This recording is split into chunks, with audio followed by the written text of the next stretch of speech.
गुरुर्देवो महेश्वरः गुरु साक्षात् परं ब्रह्म तस्मै श्री गुरवे नमः।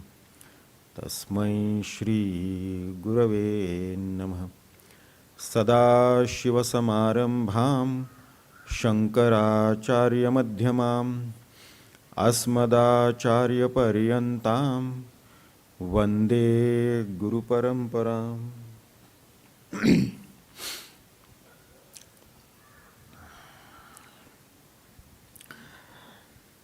सृष्टि में सर्वोच्च रचना जो है मनुष्य की है।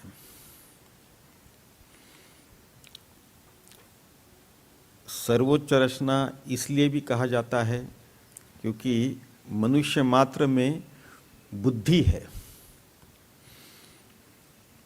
और इस बुद्धि से ये पता चलता है कि हमारा वर्तमान जीवन जो है वो पूर्ण नहीं है।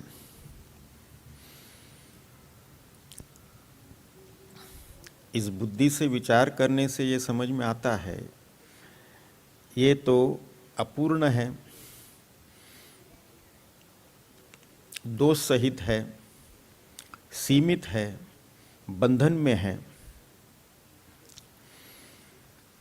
तो ये सारी बातें हैं। तो ये हम बुद्धि से विचार करके इस निष्कर्ष पर हम पहुंचते हैं कि हमारा जीवन जो है ये अपूर्ण है और ये जो दोष है अपने जीवन में, बंधन है, ये सारी चीज़ें हैं, इससे हम मुक्त होना चाहते हैं। चले अगर हम आध्यात्मिक दृष्टि से ही ना सोचें, सांसारिक दृष्टि से ही सोचते हैं। हर व्यक्ति अपने ही छोटे से संसार में, जीव सृष्टि में अपनी परिस्थिति आज जो भी है उससे वो उभरना चाहता है, अच्छा करना चाहता है। वर्तमान परिस्थिति जो कुछ भी है, आर्थिक स्थिति ठीक नहीं तो उसको ठीक करना चाहता है, शारीरिक स्वास्थ्य ठीक नहीं उसको ठीक करना चाहता है, मानसिक स्वास्थ्य ठीक नहीं है उसको ठीक करना चाहता है, घरेलू संबंध ठीक नहीं है तो उसको ठीक करना चाहता है, सामाजिक संबंध ठीक नहीं उसको ठीक करना चाहता है। मतलब अध्यात्म को छोड़े तो केवल सांसारिक दृष्टिकोण से भी जो है, अभी जो वर्तमान हमारी स्थिति है उसमें हम संतुष्ट नहीं हैं, उससे भी उभरना चाहते हैं। और आध्यात्मिक दृष्टिकोण से देखें तो फिर तो बंधन ही है, हर प्रकार की सीमा है, देश की, काल की। तो इस प्रकार की सीमा जो है इससे हम उभरना चाहते हैं। वैसे देखा जाए तो इन सब से हम मुक्त होना चाहते हैं। प्रकृति में हम देखें कि सभी चीज़ जो है अपने अपने प्राकृतिक स्थिति में ही रहते हैं। तो ये तो साफ है कि हम भी अपनी प्राकृतिक स्थिति में रहना चाहते हैं। और प्राकृतिक स्थिति क्या है? परमानंद, असीमित आनंद, जिसकी कोई सीमा न हो, 24 घंटा हर पल हर क्षण। यह हमारी प्राकृतिक स्थिति है और हम उसमें रहना चाहते हैं। इसके लिए कोई भी हो, सबसे धनाढ्य भी व्यक्ति हो, वो भी अपने जीवन से संतुष्ट नहीं है, तृप्त नहीं है, क्योंकि हम अपने स्वाभाविक प्राकृतिक स्थिति में नहीं है जो परमानंद की है। देखिए, एक बात तो बिल्कुल साफ है, किसी भी व्यापार में एक व्यापारी क्या चाहता है? जो भी अपनी व्यापार वो करता है, दुकान है, जो कुछ भी है, उसको इस बात से कोई ज़्यादा नहीं वो सोचता कि कितने लोग आए मेरी दुकान पर या व्यवसाय के स्थान पर, व्यापार के स्थान पर। कितने लोग आए, कितने का व्यापार हुआ क्या नहीं हुआ, वो नहीं सोचता। दिन समाप्त हो जाता है तो उसकी नज़र केवल एक चीज़ पर रहती है, मुझे मुनाफा कितना मिला। बाकी कोई आए, कितने आए, कितना क्या किया क्या नहीं किया, उसे क्या लेना देना। आखिर में जो है हमको मुनाफा कितना हुआ, प्रॉफिट, वही जो है बॉटम लाइन है। इसी प्रकार जीवन में भी हम बहुत कुछ करते हैं, सुबह से शाम तक हम बहुत कुछ करते हैं, दौड़ धूप करते हैं। तो हमारे जीवन की बॉटम लाइन क्या है? दिन के आखिर में केवल एक चीज ही महत्व की रहती है, क्या हम सुखी है या नहीं है, क्या हम आनंद में है या नहीं है। यही महत्व की बात रह जाती है। बाकी हम दिन भर में जितना भी दौड़ धूप करे, भागा दौड़ी करे, ये करे वो करे, उसका सबका उद्देश्य केवल एक ही है कि शाम को जब आते हैं हम सुखी है या नहीं है, हम आनंद में है या नहीं है। यही एक विचार रहता है। तो सभी को आनंद में रहना, ये इच्छा होना, ये कोई स्वाभाविक है, ये कोई नई बात तो है नहीं। हमारी जो भी स्थिति है उससे तो हम उभरना ही चाहते हैं और बंधनों से मुक्त होना चाहते हैं, ये तो स्वाभाविक है। हम तो कर्म तो करते हैं, लेकिन कर्म के फल हमारे हाथ में नहीं है और हमको जो है हमेशा इच्छित फल ही मिलेगा, इसकी तो कोई शाश्वती नहीं है, कोई गारंटी नहीं है। तो मनुष्य तो अपने स्वरूप से ही परमानंद स्वरूप है उसका, और वो नित्य प्राप्त है। ऐसा नहीं है कि अभी नहीं है फिर कहीं से आएगा। वो तो नित्य प्राप्त है। तो यदि नित्य प्राप्त है तो फिर हम उसको चाहते क्यों हैं? क्योंकि जो नित्य प्राप्त है वो तो हमेशा ही है, परंतु हमारे अज्ञानता के कारण हमको उसका बोध नहीं है। हम जानते नहीं हैं कि हमारा साक्षात स्वरूप ही परमानंद का है। अज्ञानतावश हम ये जानते नहीं हैं, इसलिए उसकी इच्छा रहती है। तो ये अज्ञानता जो है अनेक कर्मों से तो समाप्त नहीं होगा। अज्ञानता तो ज्ञान से ही नष्ट होगा, और ज्ञान से नष्ट होने के बाद में ये जो हमारा परमानंद स्वरूप है, ये सब कहीं से आता नहीं है, कहीं से लाना भी नहीं पड़ता। वो अभी एक क्षण भी वही है, उसको कहीं से लाने की ज़रूरत नहीं है। केवल उसके ऊपर पड़ी हुई अज्ञानता का पर्दा जो है उसको ही नष्ट करना है। तो ये जो छोटा सा ग्रंथ है उपदेश सार, ये भगवान रमण महर्षि तमिलनाडु के तिरुवन्नमलाई में उनकी समाधि है। बहुत बड़े महात्मा हो गए, ज्ञानी। उनका केवल सभी से यही कहते हैं कि एक ही प्रश्न पर विचार करिए, बाकी सारे जो है विचारों को छोड़ दीजिए। साधारणतया जब हम अध्यात्म में आते हैं तो अनेक प्रश्न लेकर आते हैं आध्यात्मिक मार्ग पर। ये सृष्टि किसने बनाई? भगवान ने बनाई है। सृष्टि बनाने के पहले क्या कर रहे थे? अगर भगवान असीमित तत्व है, शुद्ध है, असीमित तत्व है, तो उनमें किसी प्रकार की कोई इच्छा ही होनी नहीं चाहिए। फिर सृष्टि रचना की इच्छा कैसे हुई? सृष्टि बनाई तो बनाई, हमको क्यों जन्म दिया? हमको जन्म दिया तो दिया, लेकिन फिर कहते हैं कि अच्छा करोगे तो स्वर्ग जाओगे, बुरा करोगे तो नर्क जाओगे। बड़ी अजीब चीज़ है। पहले तो हम थे ही नहीं, उसके बाद में हमको जन्म देकर फिर कहते हैं कि अच्छा करोगे तो स्वर्ग जाओगे, बुरा करोगे तो नर्क जाओगे। ये अजीब बात है। तो जब हम थे ही नहीं तो हमको पैदा करके फिर ये कंडीशन, ये शर्तें डालने की क्या जरूरत है? चलो ये मान भी लिया, तो जो उपकरण दिए हैं जिससे कि हमको अच्छा करना है, वो भी तो कौन सा अच्छा है? शरीर है जिसमें 50 बीमारियां रहती है, मन है जो अस्थिर है, बुद्धि है जो काम नहीं करती। ऐसे जो है असक्षम उपकरण दे रखे हैं और कहते हैं कि हमेशा इन उपकरणों से अच्छाई करो। तो ये बड़ी मुझे अजीब मुसीबत है। तो इस प्रकार के प्रश्न जो है शुरुआत में आते हैं।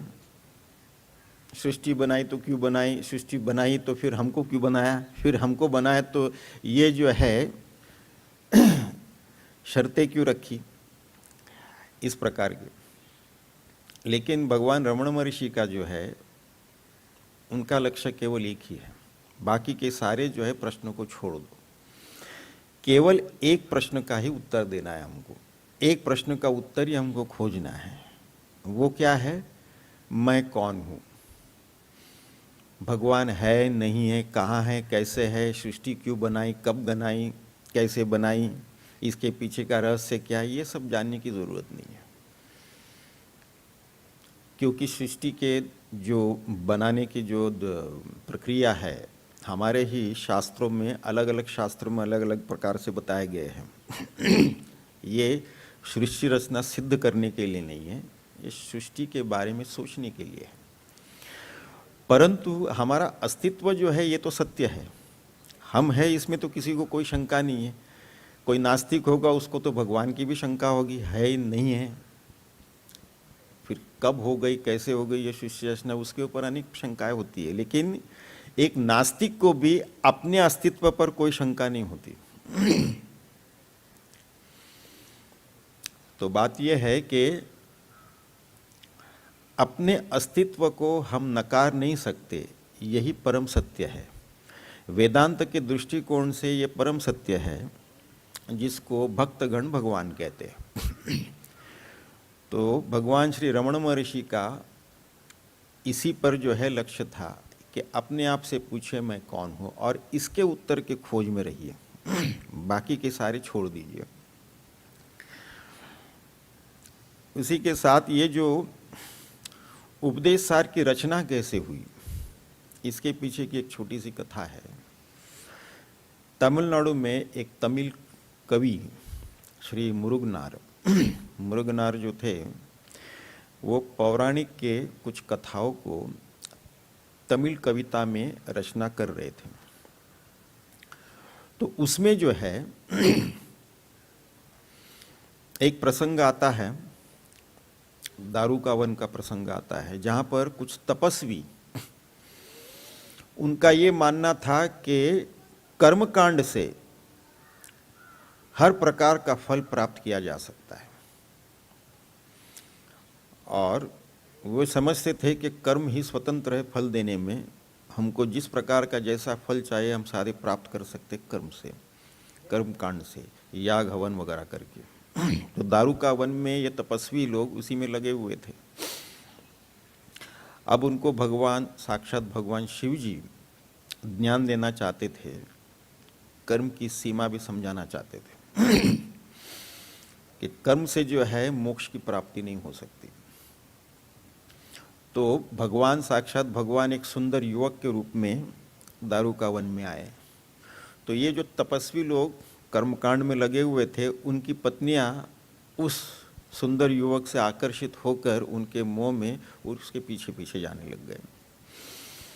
तो कुछ देर बाद तपस्वियों ने देखा कि पत्नियां नहीं हैं, तो उनके खोज में वो निकल पड़े, और फिर जो है विष्णु रूप मोहिनी का दर्शन हो गया उनको, तो मोहिनी के पीछे वे स्वयं चलने लग गए। बाद में मोहिनी भी गायब हो गई। तो बोले ये सब उस सुंदर युवक का किया धरा है, तो उसी को नष्ट करते हैं। तो इन्होंने अपनी सिद्धियों से जो है अश्व शस्त्र उत्पन्न कर लिए इस उद्देश्य से कि उस योग को नष्ट करेंगे। तो युवक जो है साक्षात भगवान शिव थे, वो मुस्कुराने लग गए। इनके शस्त्र से तो कोई काम नहीं आए, तब इनमें इनके बुद्धि में प्रकाश पड़ा तो ये तो साक्षात भगवान हैं, तो उनके चरण में गए। तो ये सारी कथा, ये जो कवि है श्री मुरुगनार, ये तमिल में कविता के रूप में उसकी रचना कर रहे हैं। अब यहाँ पहुँचने के बाद में अब भगवान शिव ज्ञान दे रहे हैं। तो इन कवि को लगा कि मैं इसका अधिकारी नहीं हूँ इसकी रचना करने के लिए कवि के रूप में। तो उन्होंने सोचा कि भगवान रमण महर्षि ही इसकी रचना करनी चाहिए, वही इसके अधिकारी हैं। तो उन्होंने भगवान रमण महर्षि से इसकी विनती की कि कृपया ये जो शिवजी उपदेश दे रहे हैं दारू का वन के तपस्वियों को, उसको आप कविता के रूप में जो है रचना करें। तो उन्होंने फिर कविता के रूप में रचना करी तमिल में, फिर इसका मलयालम और तेलुगु और संस्कृत में बाद में रूपांतर हुआ है। तो इसी पर हम लोग जो है विचार करेंगे। अब इस उपदेश सार जो है छोटा सा ग्रंथ है, केवल 30 श्लोक है। इन श्लोकों में 4 योग के बारे में भगवान रमण महर्षि बताते हैं। कर्म योग, भक्ति योग, ध्यान योग जो अष्टांग योग का भाग है, और ज्ञान योग, 4 योग के बारे में बताते हैं। वैसे योग शब्द जो है उससे सामान्यतः लोग यही समझते हैं कि योग तो उसी को कहते हैं कि शरीर को टेढ़ा मेढ़ा करना, सुबह सुबह उठ के फिर शरीर को उल्टे सीधे कुछ करते रहना है। तो वास्तव में योग जो है वो तो हठ योग का भाग है। ये आसन, प्राणायाम, बंध, मुद्रा वगैरह जो है, षटकर्म, सूर्य नमस्कार, ये हठ योग का भाग है। वास्तव में योग यानी जो है शरीर को टेढ़ा मेढ़ा करना नहीं है, मन को सीधा करना है, मन का संयम, मन का नियंत्रण, ये वास्तविक योग है। वैसे योग शब्द तो युज धातु से आता है। युज यानी जोड़ना। तो किसको किसके साथ जोड़ना है? जीवात्मा को परमात्मा के साथ जोड़ना। तो युज, संयोग, जोड़ना, यूनियन। तो ये युज धातु से आया हुआ, उसका अर्थ ये हो जाता है। तो जीवात्मा को परमात्मा से जोड़ना। लेकिन ये अर्थ भी ठीक नहीं है, क्योंकि ये कब अलग था? जीवात्मा और परमात्मा कब अलग था? क्योंकि समस्या ये है, ये तो अलग थे ही नहीं। योग के लिए सबसे पहले वियोग की स्थिति होनी चाहिए। वियोग हो तो फिर योग हो सकता है। जब वियोग ही नहीं था तो योग कैसे होगा? तो सबसे पहले तो वियोग हो तब योग होगा। तो वियोग है ही नहीं, योग नहीं हो सकता। तो पहले से ही एक है। ये भी कहना ये भी ठीक नहीं है, क्योंकि जीव स्वयं ही नित्य शुद्ध बुद्ध मुक्त परब्रह्म परमात्मा स्वरूप है। तो फिर जो है यहाँ पर योग की बात ही नहीं आती। इस तरीके से जो है तो वियोग है ही नहीं, तो फिर योग कैसा? लेकिन क्या है, जीव को जब वियोग का भ्रम हो जाता है तो वियोग का भ्रम नष्ट करने के लिए फिर जो है जो उपाय बताए गए हैं, उन उपायों को फिर योग कहते हैं। तो हमारा जो वियोग का भ्रम बना हुआ है उसको नष्ट करने के लिए जो उपाय बताए गए हैं हमारे शास्त्रों में, उसी को योग कहते हैं। तो अलग अलग उपाय बताए गए हैं अलग अलग श्रेणी के साधकों के लिए। आध्यात्मिक मार्ग पर किसकी कहाँ प्रगति है उसके हिसाब से तो ये अलग अलग योग है। अब यहाँ पर तो 4 योग बता रहे भगवान रमण महर्षि लेकिन ये सारे योग में हठ योग है, राज योग है, कुंडलिनी योग है, जप योग है, भक्ति योग, ज्ञान योग, अनेक योग है। इसमें मोक्ष के केवल 2 मुख्य योग है, एक तो भक्ति योग, दूसरा है ज्ञान योग।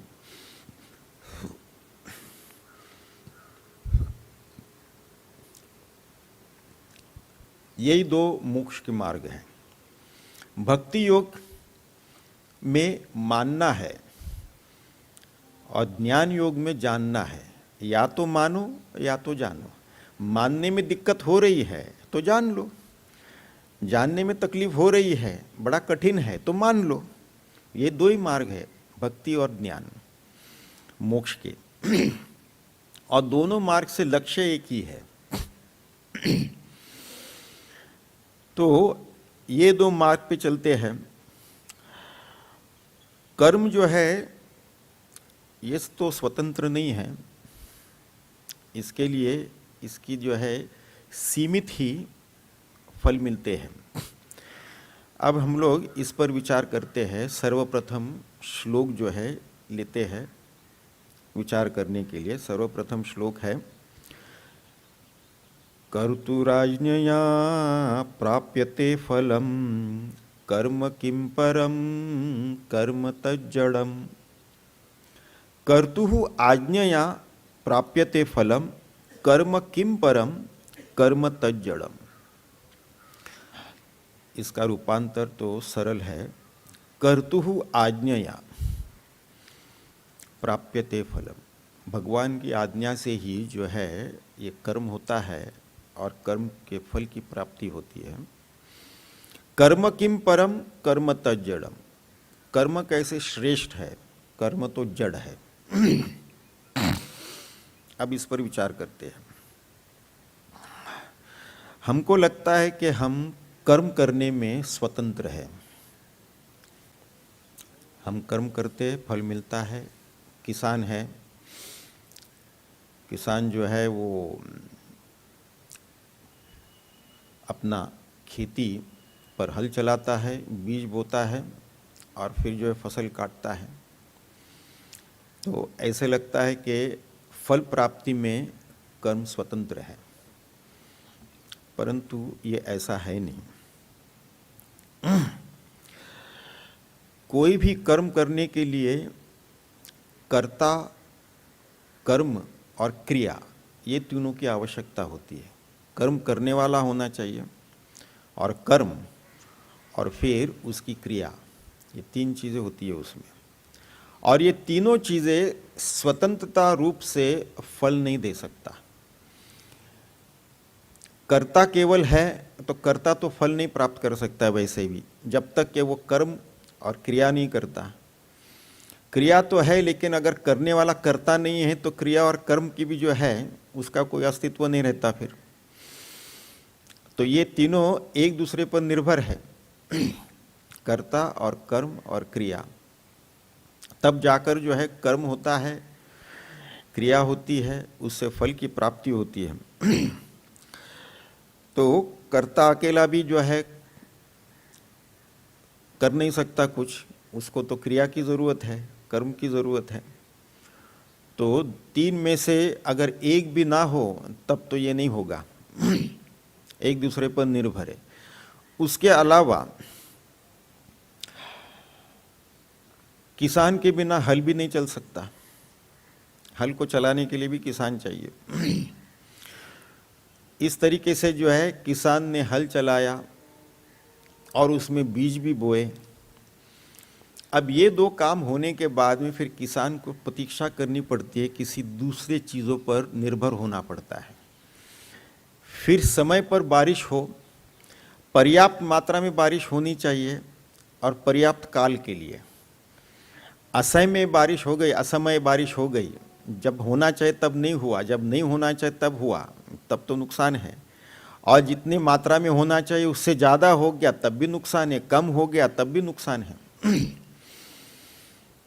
और फिर प्रतीक्षा करनी पड़ती है, फिर 3-4 महीने लग जाते हैं जब फसल आता है। तो ये उसके नियंत्रण में नहीं है, किसान के नियंत्रण में नहीं है।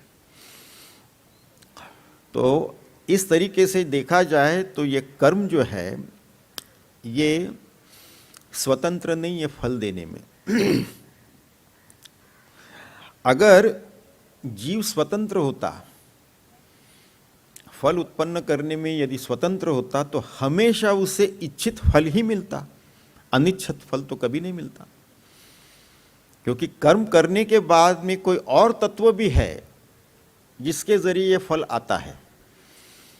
अगर हम स्वतंत्र होते तो हमेशा जो है हमारी इच्छित फल ही हम उत्पन्न करते, लेकिन ऐसा नहीं होता। कर्म तो हम करते हैं, लेकिन ये जरूरी नहीं है कि हमारी इच्छित फल ही हमको मिले, कभी कभी अनिच्छित फल भी आता है।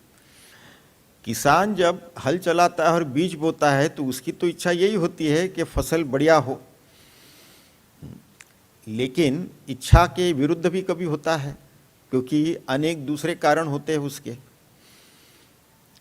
तो ये जो है ये स्वतंत्र नहीं है फल देने में, अपनी इच्छा से जो है इच्छा के अनुसार नहीं प्राप्त होता।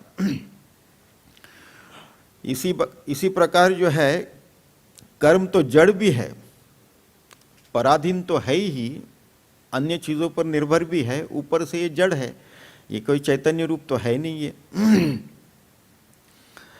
तो और ये परम हो नहीं सकता, क्योंकि ये तो जो है सीमित है।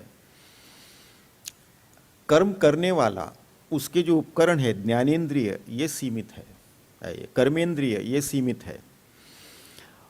तो कर्मेंद्रिय सीमित है और सीमित संसार में ये कर्म कर रहा है, सीमित उपकरणों को लेकर ये कर्म कर रहा है।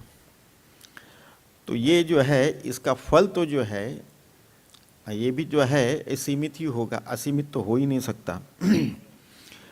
तो ये कर्म जड़ है, इसीलिए जो है ये, क्योंकि ये चैतन्य जीव जो है इसके बिना तो ये कर्म भी हो नहीं सकता, क्योंकि कर्म तो जड़ ही है। और चैतन्य जीव के बिना कर्म भी संभव नहीं है। कुलाड़ी ये नहीं जानता कि कर्ता कौन है और कर्ता के मन में उद्देश्य क्या है, ये कुलाड़ी नहीं जानता। ये किस पर पड़ेगा, किसी पेड़ पर पड़ेगा या किसी व्यक्ति पर पड़ेगा, ये तो कुलाड़ी नहीं जानता, क्योंकि ये तो जड़ है। इसलिए जो है ये जानना बहुत ज़रूरी है कि कर्म क्या हमें शाश्वत फल दे सकता है क्या। ये कर्ता कौन है, हम करता है क्या, हमारी इच्छा करता है क्या। हमारे मन में इच्छा उठती है तो हम कर्म करते हैं, लेकिन इच्छा स्वतंत्र नहीं है, इच्छा वासनाओं पर निर्भर है। वासनाएं होगी तो उसके प्रकार की इच्छाएं उठेगी। तो इच्छा भी स्वतंत्र नहीं है, इच्छाएं वासनाओं पर निर्भर है। वासना भी स्वतंत्र नहीं है, वो तो चैतन्य पर निर्भर है। तो इस प्रकार से जो है एक दूसरे पर निर्भरता है इनकी। तो क्योंकि हमेशा तो हमको अपनी इच्छित फल तो नहीं मिलता, ये तो हम लोगों ने देखा है। इसीलिए जो है ये कर्ता भी स्वतंत्र नहीं है ये इच्छित फल देने के लिए। प्रकृति के जो फल कौन देता है, फल तो हमें भगवान से ही आता है, ईश्वर से ही फल आता है। ईश्वरी फल देता है और वो भी उन्हीं के बनाए हुए प्राकृतिक नियम के अनुसार। तो किस प्रकार का हम कर्म करते हैं और उनके नियमों के अनुसार, नियम के अनुसार कौन सा फल हमको मिलना चाहिए, तो उसमें उन्होंने बनाए हुए प्राकृतिक नियमों के अनुसार ही फल मिलता है। हमारी इच्छा तो बहुत होगी कि अच्छा फल मिले, ऐसा हो वैसा हो, और वैसे देखा जाए तो ईश्वर ही जो है करता है, ईश्वर ही कर्म है, ईश्वर ही जो है क्रिया है, सब कुछ ईश्वर ही है। और ईश्वरी फलदाता है। तो इसलिए जो है ये उन्हीं के आज्ञा से ये कर्म होता है। कर्तुः आज्ञया प्राप्यते फलम, उनके आज्ञा से कर्म होता है और उनके ही नियमों के अनुसार वो फल प्राप्ति होती है। इसीलिए जो है ये कर्म कभी परम नहीं हो सकता। जो दारुका वन में तपस्वी लोग जो तपस्या कर रहे थे कि कर्म के जरिए जो है हम जो कुछ भी हम प्राप्त कर सकते हैं, तो वो जो है ये सही नहीं है, ये गलत है। तो भगवान शिव जी उनको ये ज्ञान दे रहे हैं। अगर हमको अज्ञानतावश कुछ तकलीफ हो रही है, वो तो ज्ञान से ही नष्ट होगा, वैसे तो नष्ट नहीं, कर्म करने से तो नष्ट नहीं होगा। अब इसी बात को जो है आगे बढ़ाते हुए दूसरे श्लोक में भगवान कहते हैं, कृतिमहो ददौ पतन कारणम फलम शाश्वतम गति निरोधकम। कृति महद उददौ पतन कारणम फलम अशाश्वतम गति निरोधकम। अब ये कर्म जो है एक भव्य सागर है, महासागर है, जिसका कोई अंत ही नहीं है। एक कर्म के बाद दूसरे कर्म हम करते जाते हैं। एक बार इच्छा मन में जागृत हो गई, फिर उसके बाद में जो है हमको शांति से बैठने नहीं देगा। ये उसको प्राप्त करना है, तो उसको प्राप्त करने के लिए फिर हमको कर्म करने पड़ेंगे, और प्राप्ति में कर्म करने के लिए समय देना पड़ेगा, साथ में धन संपत्ति भी लग सकती है। तो ये तीनों चीजें उसमें प्राप्त करने के लिए लगता है। कर्म के लिए जो श्रम करते हैं वो समय देना पड़ेगा, धन संपत्ति की भी आवश्यकता है, और यदि इसके प्राप्ति में, ये कर्म करते वक्त इसके प्राप्ति में कुछ बाधाएं आती है, तो फिर क्रोध भी आता है। उस बाधा की तरफ जो भावना व्यक्त करते उसको क्रोध कहते हैं। यदि कर्म अधूरा रह गया क्योंकि बाधाओं के कारण, फिर क्रोध आता है। क्रोध में हमारा निर्णय फिर गलत हो जाता है। निर्णय गलत होने के कारण फिर हम कुछ दुष्कर्म कर बैठते हैं। तो इस प्रकार एक के पीछे एक ये महासागर है कर्म का, जिसकी कोई अंत नहीं है। अच्छा, कर्म करके यदि बाधाएं कुछ आई नहीं, हमको फल मिल गया, तो फल यदि हमारे इच्छा के अनुसार मिला समझो, तो आनंदित हो गए, सुखी हो गए। लेकिन इच्छा के अनुसार यदि हमको फल मिला है, तो फिर जो है उससे आसक्ति हो जाती है। फिर इच्छा होती है कि बार बार हमको ये फल मिलना चाहिए, उसको रिपीट करना चाहिए। फिर उससे अगर हमको सुख प्राप्ति हो रही है तो फिर राग उत्पन्न होता है, और दुख प्राप्ति हो गई तो फिर द्वेष उत्पन्न होता है। देखिए, कर्म के फल के ऊपर निर्भर होता है राग और द्वेष। सुख प्राप्ति हो गई तो उससे अनुराग हो गया, राग हो गया, और दुख प्राप्ति हो गई तो फिर द्वेष हो गया। और वैसे देखा जाए तो कर्म अपने आप में बंधनकारक नहीं है, ना कर्म के फल ही बंधनकारक है। फिर बंधनकारक क्या है? हमारी जो फल से आसक्ति है, ये जो अटैचमेंट होता है, आसक्ति होती है, ये बंधनकारक है। तो इसीलिए जो है इससे हमको दूर रहना है, ये पतन का कारण है। तो हम लोग सुख दुख का अनुभव करते हैं, फिर उसमें राग द्वेष होता है, और आसक्ति हो गई तो फिर यही जो है पतन का कारण होता है। और महद उददव, ये कर्म की कोई सीमा नहीं है, एक के पीछे एक कर्म करते जाते, पूरा जीवन बीत जाता है। फिर मृत्युशैया पर लेटे हैं, फिर सोचते हैं कि ये हमको करना चाहिए था, वो हमसे हुआ नहीं, वो करना चाहिए था, वो देखना चाहिए था, ये अनुभव करना चाहिए था, उसका भोग लेना चाहिए था, ये सारे पेंडिंग हो गए। और इसी विचार से शरीर शांत हो गया। शरीर शांत होने के बाद में यही वासना लेकर जो है अगला शरीर धारण कर लिया, फिर वहाँ से शुरू हो गए। ऐसे हमारे लाखों जन्म हो चुके हैं, एक के पीछे एक। महद उददौ, ये महासागर है। देखिए, एक जुआरी जब जुआ खेलने बैठता है, पहला दाव खेला, हार गया।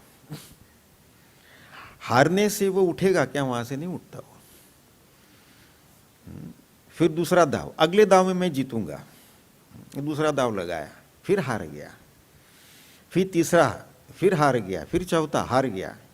अब उसके पास में पैसे भी खत्म है, फिर उधार लिया, फिर कर्जा लिया, उसमें फंसते जाता है वो। अगला दाव मैं जीतूंगा, अगला दाव, एक दाव बस चाहिए जीतने के लिए। ऐसे उसमें फंसते जाता है। हमने देखा है कि वो दिवाली के दिन, एक दिन जो है ये सबको छूट दे रखी है जुआ खेलने का, तो थोड़ी बहुत जुआ की वासना अगर होगी ना, तो उस दिन निपटा दो उसको, बाद में वर्ष भर जो है खेलना नहीं है। तो थोड़ी बहुत छोटी मोटी वासना होगी, उसको निपटाने के लिए इस प्रकार से करते हैं। किसी में जो है छेड़खानी की कुछ वासना होगी, तो होली का दिन दे रखा है, उस दिन केवल थोड़ा सा छेड़खानी कर लो, वो थोड़ी बात वासना वहीं पे निपटा दो उसको। लेकिन हमने देखा है दिवाली के दिन भी जो है, ये तो शाम को शुरू करते हैं रात को जुआ खेलना, सुबह उठ के देखो तो लगे हुए हैं ये। अपने काम पर जाके आ जाओ, दोपहर को खाने पे आ जाओ तो देखा ये फिर भी लगे हुए हैं। शाम को कहीं से बाहर से आ जाओ, फिर भी लगे हुए हैं। 1 2 3 दिन लगातार लगे हुए हैं। तो जुआ एक ऐसा नशा है जिसका कोई अंत नहीं है।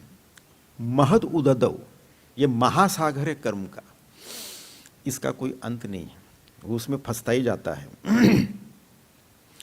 और एक बात जो है, कृति महद उददौ पतन कारणन, और यही जो है पतन का कारण है। पांडवों ने अपना राज्य कैसे गवाया? जुए में ही तो गवाया। अगला दाव जीतेंगे, अगला दाव जीतेंगे, जो कुछ भी लगाना था सब लगा दिए और फिर हार गए। तो पतन कारणम, महद उददौ पतन कारणम। फिर फलम अशाश्वतम, इसका फल शाश्वत नहीं है, अशाश्वत है। क्योंकि कर्म करने वाला कर्ता भी तो जो है सीमित है, उसकी कर्मेंद्रिया सीमित है, संसार जहाँ पे ये कर रहा है कर्म वो सीमित है, सब कुछ सीमित है। तो असीमित फल कहाँ से प्राप्त होगा? अपरिच्छिन्न फल कहाँ से प्राप्त होगा?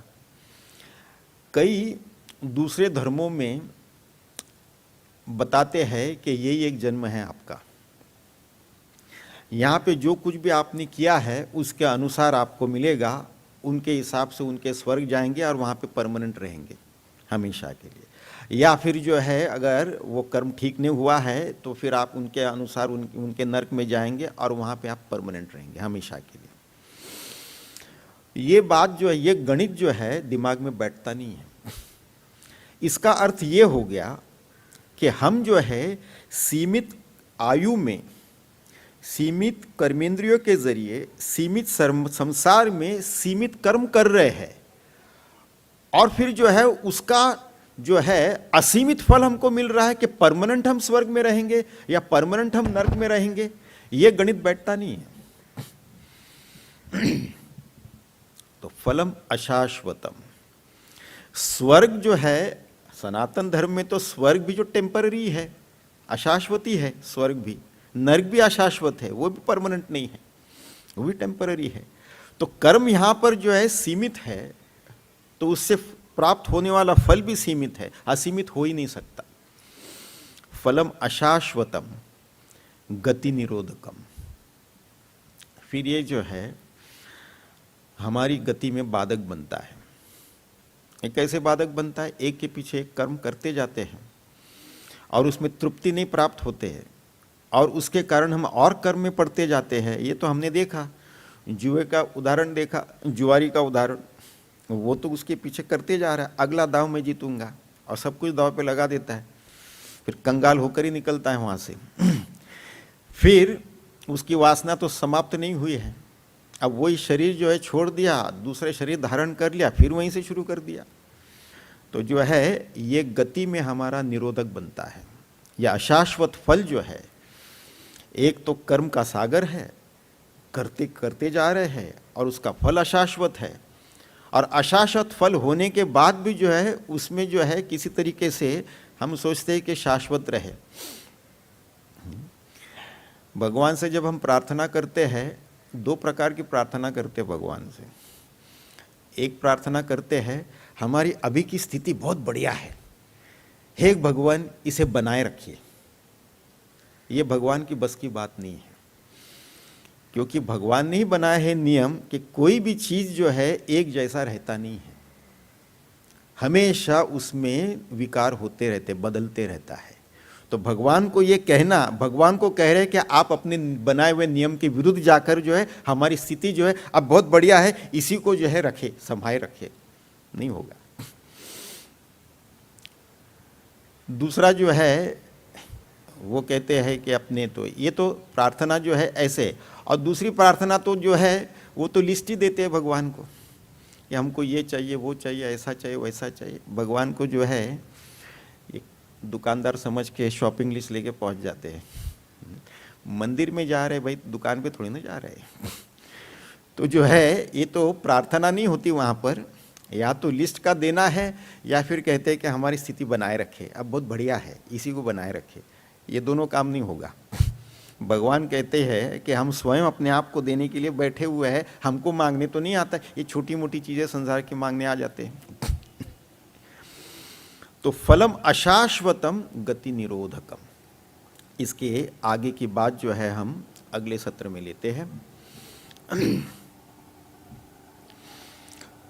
ओम पूर्णमदः पूर्णमिदं पूर्णात् पूर्णमुदच्यते पूर्णस्य पूर्णमादाय पूर्णमेवावशिष्यते। ओम शांति शांति शांति।